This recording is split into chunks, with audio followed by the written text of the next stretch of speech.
Arcón visita hoy la villa de Íscar, en plena tierra de pinares vallisoletana. Seguimos la huella de Mariemma, la bailarina universal, nacida en esta localidad y donde se custodia su legado histórico en el museo que lleva su nombre. Conoceremos su obra de la mano de la directora del museo, Susana Merlo, quien convivió con ella en sus últimos años y contribuyó a la musealización de toda su obra. Sin salir del museo, charlaremos con una de sus discípulas, la bailarina y profesora de danza vallisoletana Maite Bajo, que nos describirá su faceta más artística. Estará con nosotros Aloña Alonso, que es la primera bailarina del Ballet Nacional de España, y nos contará cómo valoran a esta iscariense universal las nuevas generaciones de artistas. Pero no vamos a olvidar que en la villa de Íscar se mantiene activa la única fábrica de achicoria que queda en España. Estaremos con Jesús Pedro, quien nos contará la historia de una familia vinculada a la producción de achicoria desde hace varias generaciones. Con su alcalde, Luis María, tomaremos el pulso a esta villa marcada por la industria de la madera y cuna de generaciones de carpinteros. Pero si algo destaca en la silueta de esta localidad pinariega, es su castillo medieval, con un claro sello artillero, hoy convertido en el producto turístico más singular. Su emplazamiento, en lo alto de un cerro, permite a los turistas contemplar las panorámicas más bellas de Íscar. Comenzamos precisamente desde arriba. Nieves, la concejala de Turismo y Cultura, nos espera a la puerta del castillo.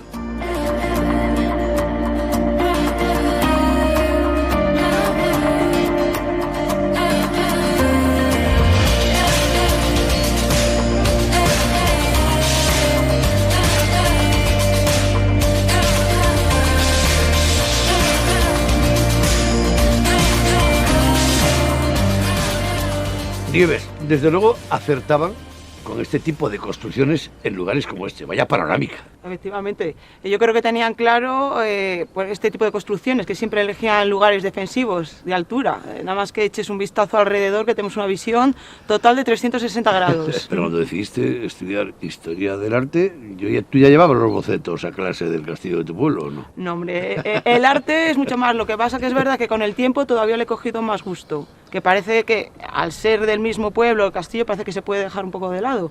Pero no, yo creo que la importancia del castillo de Íscar es fundamental. Hoy por hoy es lo más importante que tenemos de patrimonio aquí en Íscar. Estamos ante un tipo de arquitectura militar, un castillo diferente, no muy lejos de aquí, no sé, Peñafiel o Medina del Campo. Es un castillo cuya arquitectura no se parece en nada.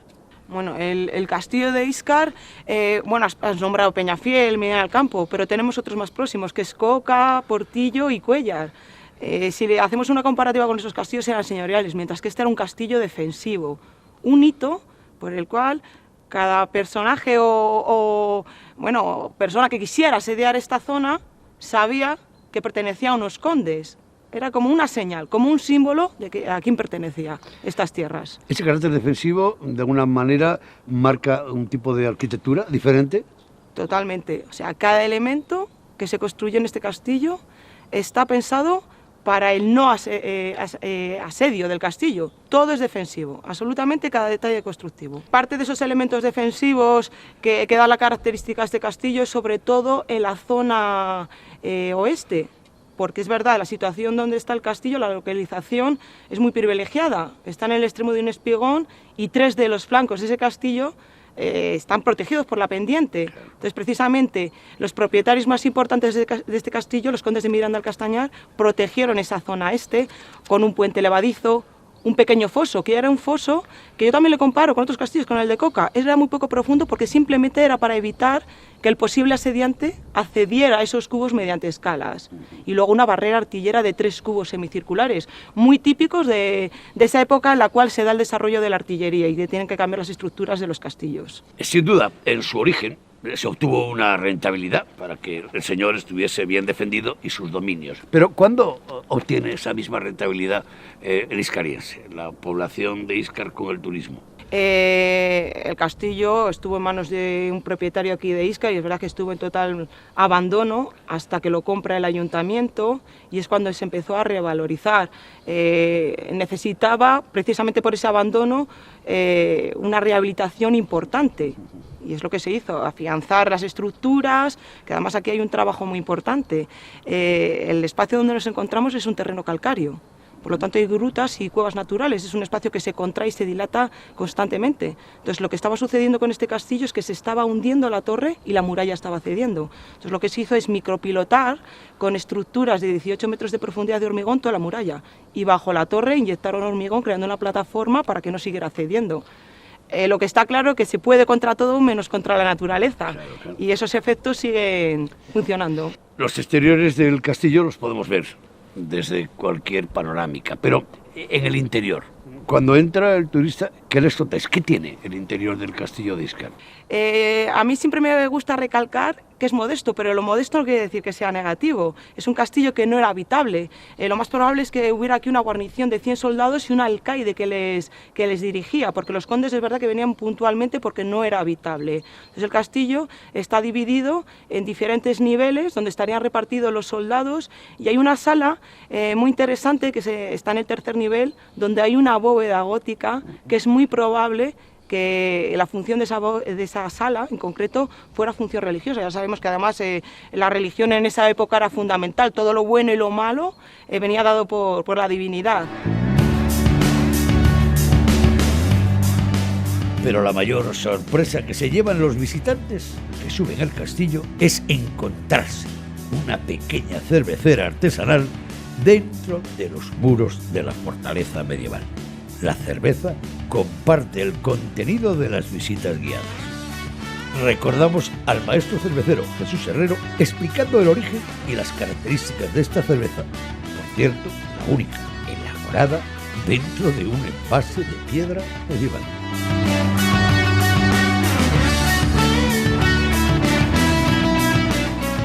Estamos en la sala de catas de nuestra cervecera. Aquí los visitantes del castillo se empiezan a familiarizar con el proceso de elaboración y se pueden tomar una caña, la degustación que hacemos con las visitas. Y algunos son la chispa de la vida, ¿vosotros qué sois? Alta tensión. La cerveza es un fermentado muy antiguo y ha acompañado al hombre siempre a hacer esas cosas que siempre hemos necesitado, ese impulso. O sea, que se puede tomar una caña ya antes de empezar a ver, ¿no? Faltaría más, una cerveza artesana de grifo. Si te apetece, nos tomamos una. Adelante.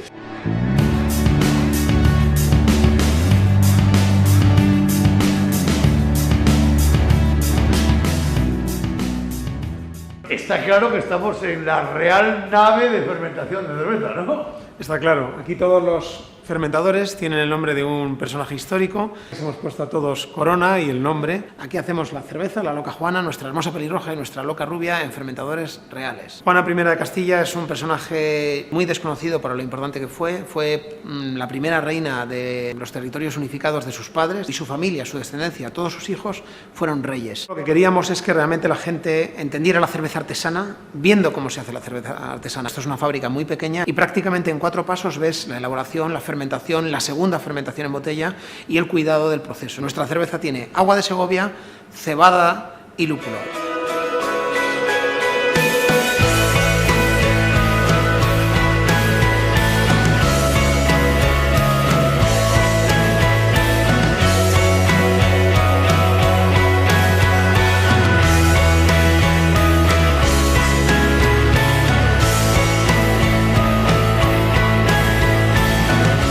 Vaya sorpresa que tiene que llevarse el turista cuando llega al castillo y se encuentra con una cervecera artesana. Desde luego que es sorprendente encontrarte una cervecera dentro de un castillo. Es más, es la única microcervecera artesana que elabora dentro de un castillo. Ya no hablamos de España, hablamos de todo el mundo. Es la única.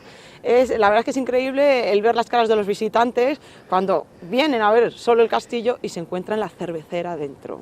¿Cómo surge la iniciativa de ubicar una cervecera en el entorno del castillo y cómo lo digieren los visitantes? Bueno, la cervecera surgió de una manera bastante natural.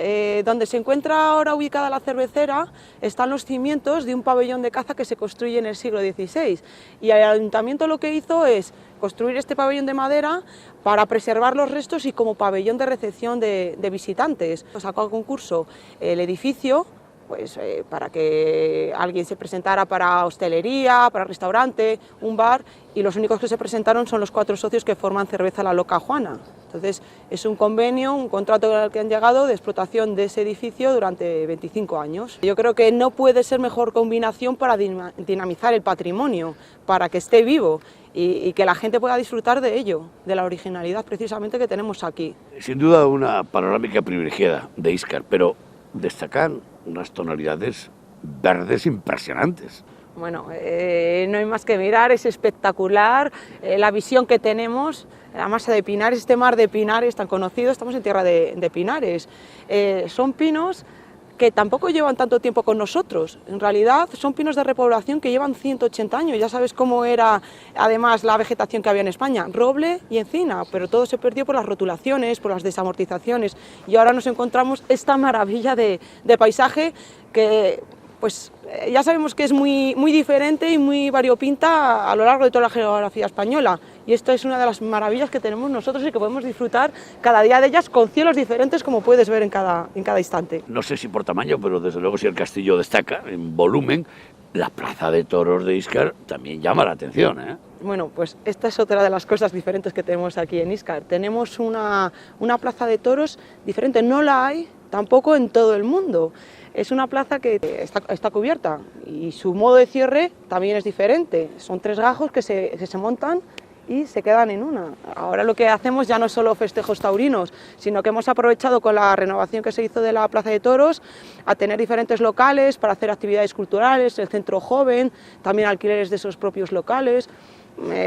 Otro tipo de eventos son conciertos, incluso el campeonato provincial de gimnasia rítmica, vamos a tener freestyle, festival de música, que es una de las cosas nuevas que vamos a hacer en la corporación. La figura de Mariemma os ha marcado a los habitantes de Íscar. Mariemma, bueno, pues es un personaje muy notable, ya no solo de la villa de Íscar, que es donde nació, sino que fue un personaje en su época fundamental, de los más importantes de la danza española.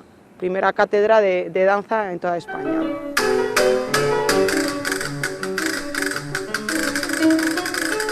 Pero sin ninguna duda, el mayor atractivo cultural de la villa de Íscar es el Museo Mariemma, una de las figuras esenciales de la danza española del siglo XX. Mariemma nació en Íscar y por decisión propia donó todo su legado a su pueblo. El museo recoge la colección más completa de su historia, su obra y sus objetos personales, incluidos todos los trajes y vestidos que utilizó en sus representaciones. La figura de esta iscariense alcanza una dimensión extraordinaria en el mundo de la danza, como bailarina, coreógrafa, intérprete y pedagoga. Es la bailarina más completa y universal. Llevó la danza española por los escenarios de todo el mundo. Hasta Íscar llegan con frecuencia profesores, alumnos, compositores, bailarines, coreógrafos, y es que Mariemma escribió el único tratado de danza española que hoy utilizan las principales escuelas de ballet del país. Entremos en su casa. Nos espera la directora del museo, la iscariense Susana Merlo, probablemente quien mejor conoció los últimos años de la vida de la bailarina universal y todo su legado.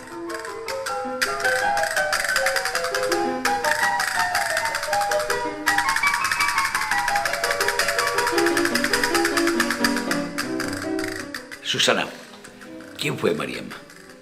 Bueno, ya sabes que Mariemma es Guillermina Teodosia Martínez Cabrejas. Nació en Íscar y es una de las bailarinas más importantes del siglo XX español. Cierto es que nace, pero se marcha con 2 años a París. Emigra con toda su familia, 3 hermanos, y es hija de 2 iscarienses. Lleva la médula iscariense hasta el final. Bueno, tanto es así que se marchan a París, su padre, que era zapatero, se instala en París, en la parte occidental de la ciudad, y Mariemma decía, bueno, mi padre era bottier, que en francés es más elegante. Y al mes de estar en París, instalan ya un taller y una escuela de zapatería. Verdaderamente es el ejemplo, como ella siempre decía, del arranque emprendedor de los iscarienses. Ese arranque emprendedor, ese impulso, es lo que le llevó a ser Mariemma la gran bailarina. Ese tesón por luchar por lo que siempre ha creído y para lo que había nacido. Porque Mariemma nació por y para la danza. Fue uno de los mayores genios como bailarina, como intérprete, pero por supuesto un genio creador, maestra por encima de todo. Su carga pedagógica ha quedado para la historia de la danza española de nuestros tiempos como una de las grandes obras que ha podido aportarnos.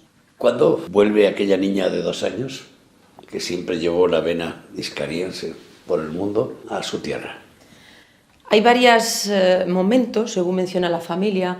Se resume que hasta el que no tiene 19 años no pisa España. En otros textos menciona algún viaje con la familia, incluso con 14. La hermana de Mariemma, María, y ella actuaban por los círculos de españoles como las hermanas Martínez. Por lo tanto, ella siempre dice que jamás abandonó su tierra. Y ella decía siempre, mira, no gusta más al público que una jota. La jota bien bailada por encima de todo. Y es que es lo primero, por ejemplo, la jota de Íscar. Y cuando vuelve a España, ya de esa manera profesional que tú me preguntas, es que es como si no hubiera olvidado jamás la tierra.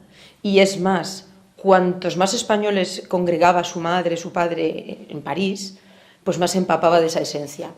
En este museo, en su pueblo natal, en Íscar, está una buena parte de su vida, de su huella, de sus ritmos, de sus pasos. ¿Qué duda cabe que un bailarín podría bailar como hacía ella, incluso sin vestuario, porque hasta que empezó a tener quizá esa fama, ella decía que con un traje interpretaba con 2 toques más que añadía distintas formas. Era capaz de transformar un traje que podía ser para bolero y transformarlo a lo mejor en otra pieza incluso de folclore. Por lo tanto, cuando ella ya confeccionó un vestuario tan exquisito como el que tenemos aquí, pues sí, claro, poder ver la imagen de una pieza textil que ella ha llevado, pues como le decimos a los niños, estos trajes llevan el ADN de Mariemma. Entonces sí está esa parte más importante. Y después todo lo que eso le acompaña, sus partituras, los complementos, los afiches que le decoran, infinidad de material documental. Pero lo más importante de Mariemma es lo que ha dejado en sus alumnos. ¿De qué manera este museo, en su tierra natal, describe y sobre todo capta el mensaje de Mariemma? Su clima, sus pasos. La verdad es que al ser de los pocos museos del mundo, vamos a decir, dedicados a la danza española, pues ya a uno le hace pensar que verdaderamente piezas como el que tenemos aquí, que tiene ya 100 años, esta pieza de la Garterana, hayan estado precisamente acompañando a Mariemma durante toda su vida. Entonces, cuando el espectador ya empieza a asimilar que este traje ha bailado en la Scala de Milán, en el Teatro de la Ópera de Roma, en los festivales de Granada, en los festivales de San Sebastián, pues ya claro, uno se va metiendo en situación. Es muy importante, o sea, conservar las piezas textiles personales de Mariemma es lo mejor que puede tener este museo. Los turistas nos preguntan que si son los originales. Por lo tanto, Íscar tiene que sentirse muy orgulloso de que ella quisiera entregar de forma gratuita, voluntaria, toda su historia. En los libros de arte y de historia ya tiene sus páginas Mariemma. Pero en los de la danza, los nuevos alumnos, sus colegas bailarines y bailarinas, ¿la tienen presente en el momento actual? Los profesionales de la danza española, sí, Mariemma es una diosa para ellos. Y entendemos que así debe de ser. Es una maestra que ha sentado esas bases. El Conservatorio Profesional de Danza, el Real Conservatorio que existe en Madrid, lleva su nombre. Por lo tanto, todo el dogma de todos esos bailarines que pasan por esa escuela es el sistema Mariemma. Los conservatorios, hay grandes profesoras que imparten actualmente clase y son alumnas directas de Mariemma.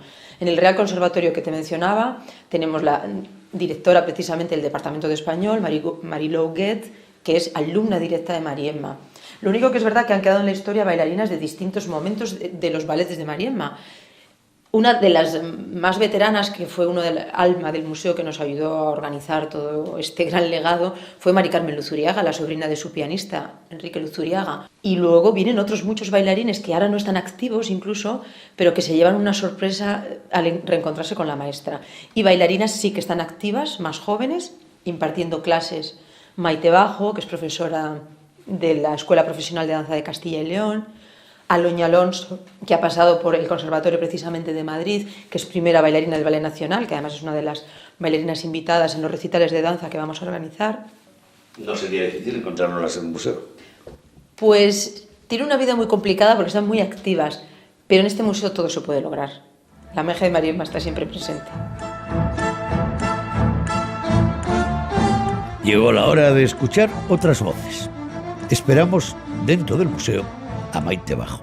Ella nació en Valladolid, es bailarina, coreógrafa y directora. Maite es una de las figuras más destacadas de la danza española. Casualmente, comenzó sus estudios con Mariemma, de quien es una fiel discípula. Fue primera bailarina del Ballet Nacional de España. Tras 2 décadas sobre los escenarios, Bajo ha tocado todos los palos del flamenco, los distintos ritmos del baile contemporáneo, el folclore, y ha bailado con la práctica totalidad de los grandes, con Antonio Gades, Víctor Ullate, Rafael Amargo y, por supuesto, con Mariemma. Hoy imparte clases y se encarga de formar a las nuevas generaciones de artistas en su ciudad, Valladolid.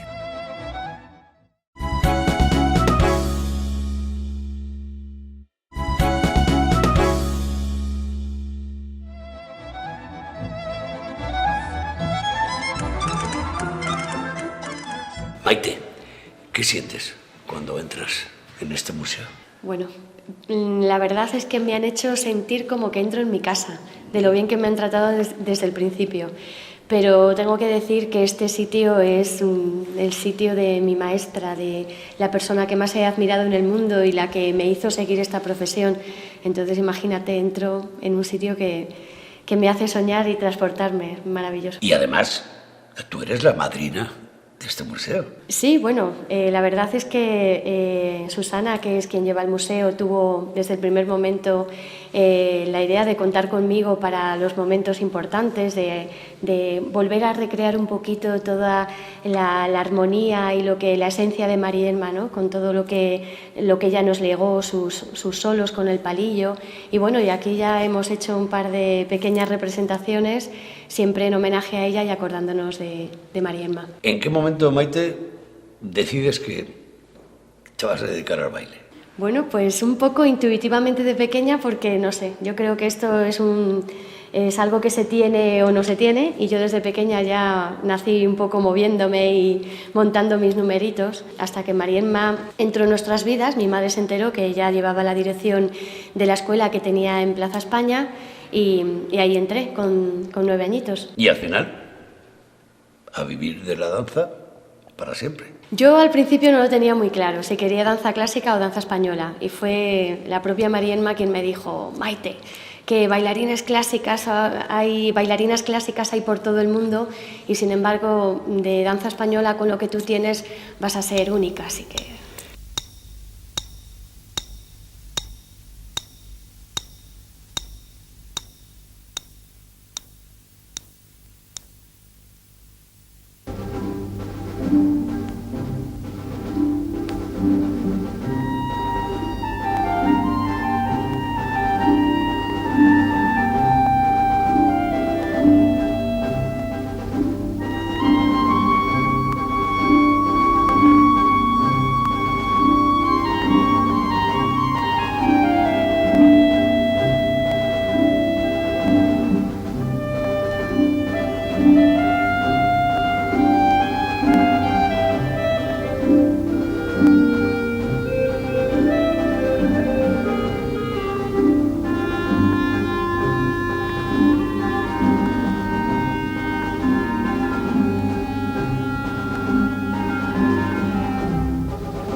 Quienes estamos fuera de vuestros círculos de la danza, dentro de ese mundo del arte, la figura de Mariemma fascina por la dimensión que alcanza. Para vosotros, los que conocéis mejor su contenido y su importancia, ¿es tanto el relieve que tiene? ¿Es tanta la importancia que tiene en vuestra disciplina? Pues muchísimo, porque gracias a ella... Ella fue la que reorganizó la manera de estudiar la danza española, porque antiguamente cada bailarín sabía de su especialidad. El flamenco, el que bailaba jotas hacía solamente jotas, y lo que ella creó un plan para que un bailarín de danza española supiera la base de las 4 especialidades de la danza española, y luego posteriormente se pudiera dedicar a la especialidad que uno quisiera. Eso por un lado, eso de una manera académica, pero artísticamente a mí me parece que ha sido una de las mejores bailarinas que ha interpretado la música en la escena, y sobre todo los conciertos que tenemos de ella, el palillo, su manera de interpretar, cómo nos ha legado toda la bolera, que ha creado una rama única en España, pues hace que sea una de las figuras más importantes de la danza española en nuestro país. En tu caso, siempre has estado ligada a Mariemma. Pues sí. Desde que me fui a Madrid y ya acabé mi carrera, siempre he estado ligada a ella. Empecé dando clases en su escuela allí en Madrid y luego de alguna manera siempre voy a hacer una gala, voy a hacer un evento, Maite, vente a esto, pero bueno, siempre, yo lo digo siempre, ¿no? Lo sé todo de ella, ella es la que me introdujo en este mundo, pero nunca he conocido a una mujer más exigente y más recta y con más disciplina y más dura, porque como buena castellana te decía las cosas muy claritas y bueno, y esa rigidez te hace superarte. Nos acompaña a lo largo de la conversación, eso sí, mudo, no suena, pero tú lo miras con cierto cariño. Oye, ¿qué te inspira a ti este piano? Pues muchos momentos que compartí con ella cerca de este piano porque lo tenía en el salón de su casa. Y bueno, uno que me gusta recordar muy gratamente fue cuando la propuse hacer un recital de danza española como el que ella hizo cuando vino a España, que era muy jovencita, igual que yo en ese momento, y la pedí que me montara una coreografía que no tenía en la actualidad y ahí lo montamos. Ella no podía moverse, pero verbalmente me iba comentando esta vuelta, este paso y bueno, cerca del piano. La danza y el baile te acompaña, supongo que durante todo el día y durante todos los días de tu vida profesional y personal. Dime un movimiento, un paso que te recuerde a Mariemma cuando estás bailando. Pues bueno, cuando Mariemma escribió el libro de toda la nomenclatura de la danza española, pues hay un paso que a ella le gustaba mucho, que era, nosotros decíamos siempre bodorneo, que era como a nosotros nos había llegado, pero ella investigando vio que realmente venía de el bordonear un bastón. Y entonces decidió cambiárnoslo el paso. Siempre que yo enseño un bodorneo, que es hacer un juego con el pie, que es un juego que se hace con el bastón, pues me acuerdo de que si nosotros decíamos siempre antes bodorneo y ella luego nos obligó a decir bordoneo, que es más bonito. Ella siempre buscaba la belleza.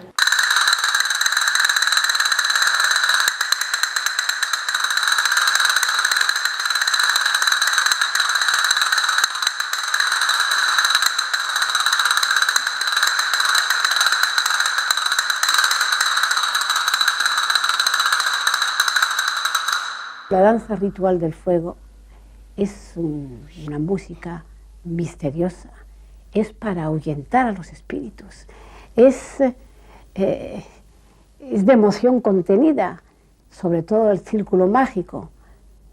Así la he bailado yo en conciertos. Verán que la grabé, y la verán ustedes ahora, para televisión, no hace tantos años, pero sí se me podía ver bailar a pesar de la edad.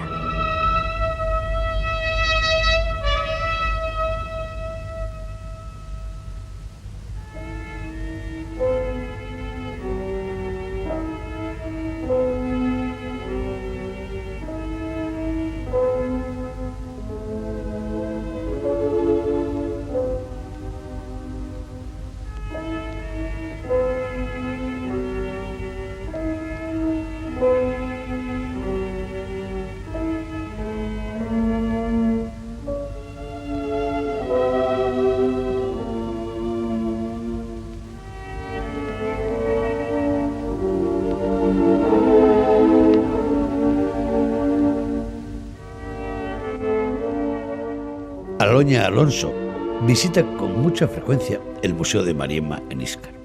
Este lugar le acerca a la obra de su paisana y maestra, y aquí posiblemente estén las claves que explican su vocación. La danza ha trazado toda su vida y desde 1998 forma parte del Ballet Nacional, pero fue en septiembre del año 2012 cuando fue elegida primera bailarina del Ballet Nacional de España, puesto que actualmente ocupa orgullosa por seguir los pasos de su paisana Mariemma.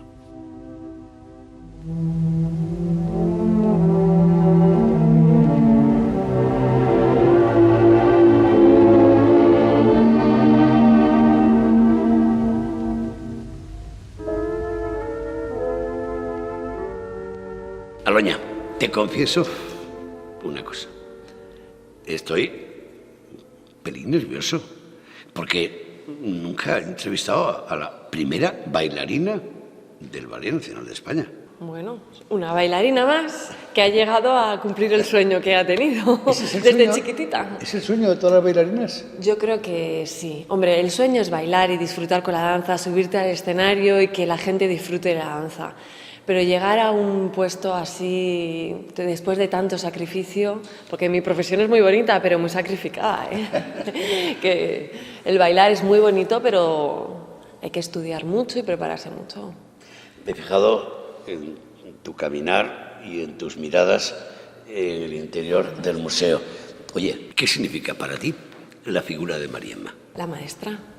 Para mí Mariemma ha sido la maestra, la que ha implantado la forma de estudiar la danza española, cómo ha evolucionado desde las raíces del pueblo a mucho más estilizada, pasando por escuela bolera, danza estilizada. Bueno, para mí esto es un honor.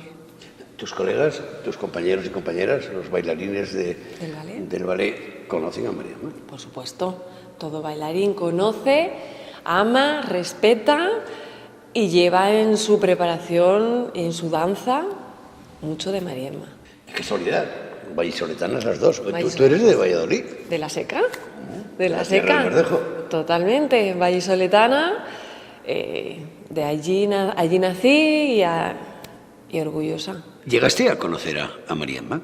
Sí, la verdad es que conocí a Mariemma ya muy mayor, pero sí, tuve el placer de reponer Danza de Tronío, que es una de sus coreografías que ha dejado en el Ballet Nacional de España, en el repertorio del ballet. Hablando de coreografías, nos acompañan en el museo gran parte de los vestidos que lució Mariemma en muchas de sus actuaciones. De todos ellos, ¿qué pieza te gustaría a ti representar o te falta todavía? Mira, yo estoy a punto de representar un personaje que hizo en el ballet, que hizo la maestra Mariemma, que es la molinera de la danza de tres picos. Una danza estilizada muy bonita, muy chispoleta como era ella. Es que ahora la tengo muy en mente para reponer este papel. Pero yo es que la danza estilizada y sobre todo la escuela bolera es una pasión. La escuela bolera, hay mucho que agradecer a Mariemma por recuperar las raíces del bolero y la escuela bolera. Una pregunta obligada, dado que tú eres de Valladolid, que eres de Castilla y León. En nuestra región, ¿nos tomamos en serio la danza? Hombre, por supuesto, de mi generación hay muchas bailarinas y también han sido primeras bailarinas del ballet. Y, ¿sabes una cosa? Cada vez se está apostando más por la danza, no solamente en nuestra región, en toda España, pero en nuestra región hace 9, 10 años que está el conservatorio, que se está creando una cantera muy potente. Alaña, ha sido un placer. Y gracias porque te has venido. Estabas bailando en Madrid y ¿cómo has llegado a Íscar? Voy y vengo todos los días. Mi vida en mi casa está aquí en Valladolid, mi trabajo está allí y bueno, pues tren, mucha carrera, mucho amor por mi profesión, si no...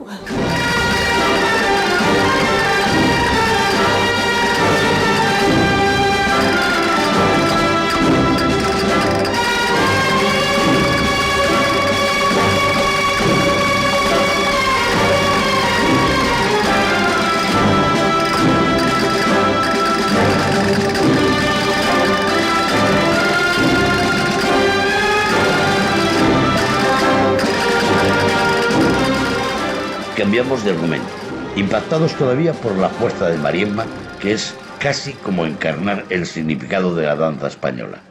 Sin salir de Íscar, nos dirigimos a la única empresa que sigue elaborando achicoria en España. Jesús Pedro, un miembro de la familia, nos espera.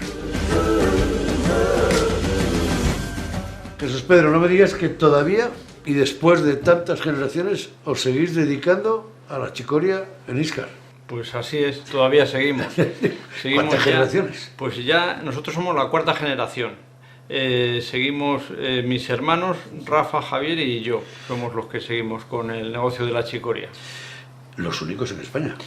Sí, los únicos en España y en la península ibérica. ¿Y por qué? ¿Qué os pasó? ¿Que al final os quedasteis solos? Pues porque los españoles estamos siempre tratando de vender en España y en España no se vende la achicoria. Cuando hemos descubierto que donde se vende fuera es cuando hemos empezado a crecer otra vez y a recuperar el cultivo y todo el proceso. Sigue la marca La Iscariense. Así es, sigue con achicoria soluble y seguimos con la achicoria Dici como achicoria tradicional de puchero. Hay una parte de los espectadores que saben de qué estamos hablando, pero otra que ya no lo ha conocido. La achicoria fue muy común en el consumo en España. Sí, en los años 50, en la posguerra, cuando no tenía España café, era el principal cultivo que había en Castilla y León. Y se consumía muchísimo más en toda España, sobre todo en el norte de España, porque había tradición de mezclarla con el café. En muchos sitios todavía se sigue haciendo café de puchero con parte de achicoria, pero en España está prohibido la mezcla de café con achicoria. Sin embargo, en Francia y en Portugal es muy habitual que se venda mezclada en proporciones que están escritas en la etiqueta. Y teniendo en cuenta que ya no hay mucho mercado, ¿dónde vendéis la achicoria que producís aquí en Íscar? Vendemos muy poco en España y la mayoría lo vendemos en Portugal. Cada vez se van abriendo más mercados porque se estaba empezando a utilizar la achicoria como corrector de piensos para mascotas. También nosotros estamos promocionando el uso de harina de achicoria para la fabricación de galletas y de bollería con empresas de Castilla y León. Por lo que veo hay campo de futuro. Pero volvamos al principio. ¿Cómo se consume la achicoria? La achicoria se consume en desayuno, se puede hacer en cafetera, como infusión, y también hay una parte que se hace soluble. Estamos hablando de achicoria, estamos hablando de una planta, de un tubérculo que según un proceso, después de tostado, de procesado, llega a la taza. Así es. Nosotros la cogemos del campo, la lavamos, la troceamos, la secamos, la tostamos, la molemos y llega a estos paquetes que tenemos aquí. Los de Íscar habéis llamado la atención por muchas cosas a lo largo de la historia. Tenéis a Mariemma, ¿no? con la danza, pero en vuestro caso fuisteis los introductores de la endivia, del cultivo de la endivia en España. En España. Dado nuestra relación con Francia, porque la semilla venía de Francia, de la achicoria, allí mis padres y un tío vieron la posibilidad de empezar a cultivar endivia en España y fueron los pioneros de la endivia en España. Y luego en América, porque un tío tuyo, otro de Íscar también, sí, introdujo la endivia en el continente americano. Sí, y sigue produciéndola en México y en Guatemala para el mercado americano, pero antes de llegar mi tío se enviaba por avión desde Bélgica. Supongo que habrá más, pero algunos de los detalles que nos estás mostrando en esta sala demuestran que tus antepasados sabían vender muy bien lo que producían en Íscar, ¿eh? Pues sí, mira, aquí tenemos esta imagen de un calendario de una artista de la época de los años 40, de una publicidad que se hizo. Esta era una marca antigua que teníamos nosotros que ya dejamos de fabricarla. ¿Cómo se llamaba? Achicoria Colón se llamaba. Colón, sí. Esta es la Asunción, que era de otro familiar. Y todo esto, bueno, esto es ya la achicoria Esta es la achicoria seca, la achicoria seca troceada. Antes de pasar a la tostadera. Sí, que es lo que hacemos en la campaña octubre, noviembre, diciembre y enero. Además de achicoria, hacéis más productos, ¿no? Sí, hacemos también malta, hacemos cebada tostada, hacemos centeno, todos los ingredientes del eco. ¿Dónde tenéis la fábrica donde hacen todos los procesos? La fábrica la tenemos en Vallelado, en la provincia de Segovia. Aquí, a 11 kilómetros de donde estamos. Muy cerca de Íscar, en la localidad de Vallelado, se encuentra la planta de transformación. Aquí, Jesús Pedro nos explicará los beneficios que obtienen los agricultores con su cultivo.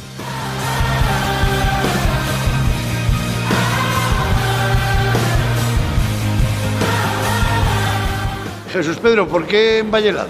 Pues porque nuestra madre es de aquí, de Vallelado, y había un polígono industrial donde pudimos adquirir el terreno para hacer la nueva fábrica. Muchos dirían que este tubérculo es una remolacha. Es que morfológicamente es muy parecida a la remolacha. Nosotros la orientamos al agricultor para sembrarla en el campo de Castilla y León y la estamos sembrando en el marco de cultivo de la remolacha. Por eso también se hace más grande. Y nosotros luego se la cosechamos al agricultor. O sea, esta es la raíz de la endivia. Esta es la raíz de la endivia. Los endivieros utilizan esta raíz la meten en cultivos hidropónicos sin luz y echa un cogollo blanco, un segundo cogollo que es sin hacer la fotosíntesis y por eso es blanco. Es la endivia, que Es la todos endivia. conocemos. Y nosotros, la raíz, nosotros la lavamos, la troceamos y la deshidratamos en esta planta. Y luego, posteriormente, durante todo el año, la tostamos bajo demanda de nuestros clientes.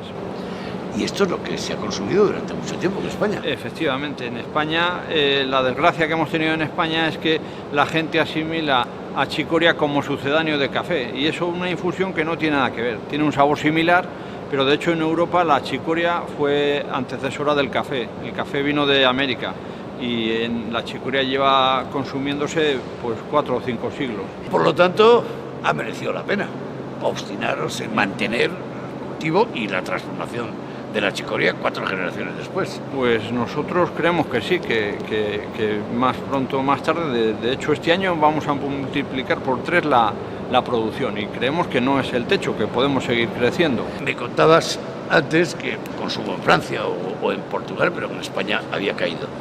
¿Es cierto que en el entorno de Íscar llegas a cualquier bar y puedes pedir una chicoria?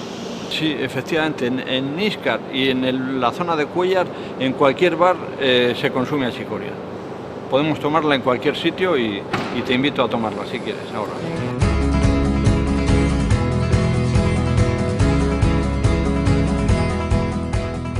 Nos acercamos ahora a un café emblemático de la villa de Íscar. Tomás Lobejón, su propietario, nos demostrará que el consumo de chicoria es habitual entre los iscarienses.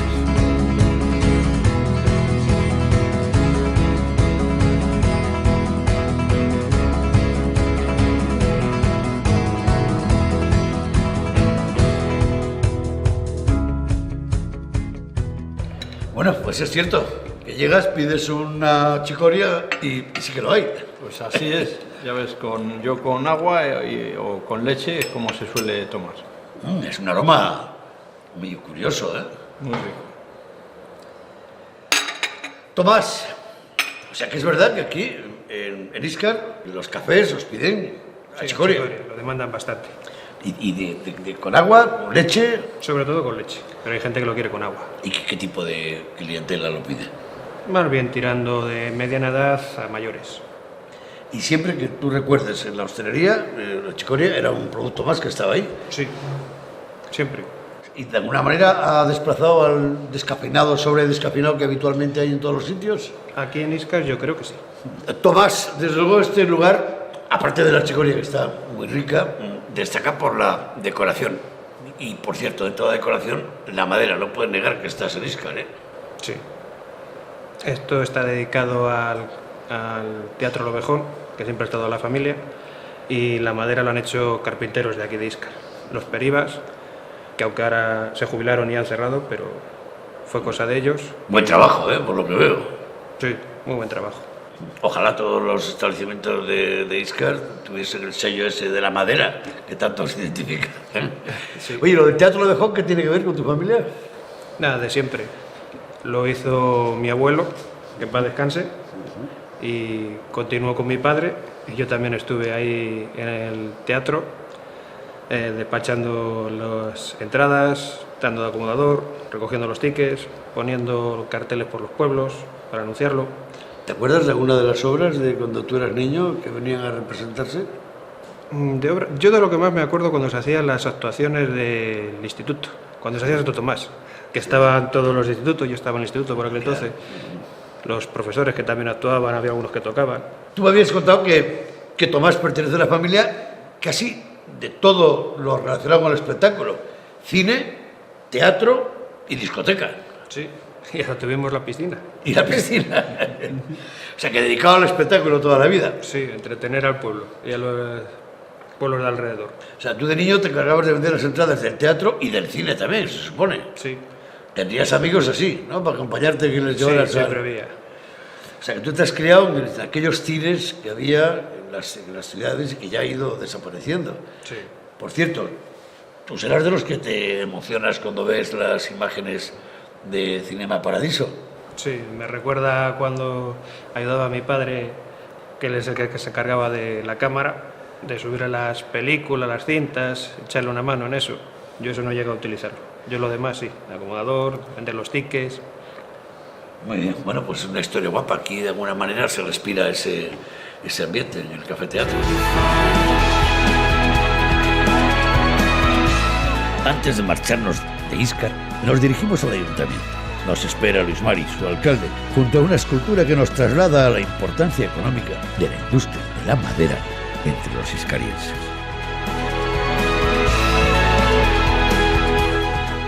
Luis Mari, ¿a ti te tocó currar con sierras de estas o no? Bueno, no profesionalmente, pero en casa de mis padres sí la he usado para partir leña allí para la cocina bilbaína que había donde mi madre, sí la he usado varias veces. De hecho, donde mi madre habrá 2 o 3. Oye, lo de la madera lo tenéis en el ADN, los de Íscar. Sí, por supuesto. Yo conozco a muy poquita gente que no esté relacionado con el mundo de la madera de una forma o de otra. Alcalde, entre estos iconos, la danza, por supuesto, la cerveza, la chicoria y el castillo, ¿la madera los vence a todos todavía? Hombre, la madera es el medio de vida de la villa, entonces la ponemos un poquito por encima, porque de la madera viene luego lo demás. Un personaje como Mariemma, tan vinculado y con un museo en Íscar, le da un toque cultural importante. Hombre, Mariemma fue una bailarina de mucho caché en su época y, lógicamente, pues ¿qué pueblo no se vanagloria de tener una persona con esa fama y ese reconocimiento a nivel nacional e internacional? Y llama muchísimo la atención, alcalde, que en tu pueblo sea de los pocos lugares donde la gente pueda pedir la chicoria en los bares y se lo dan.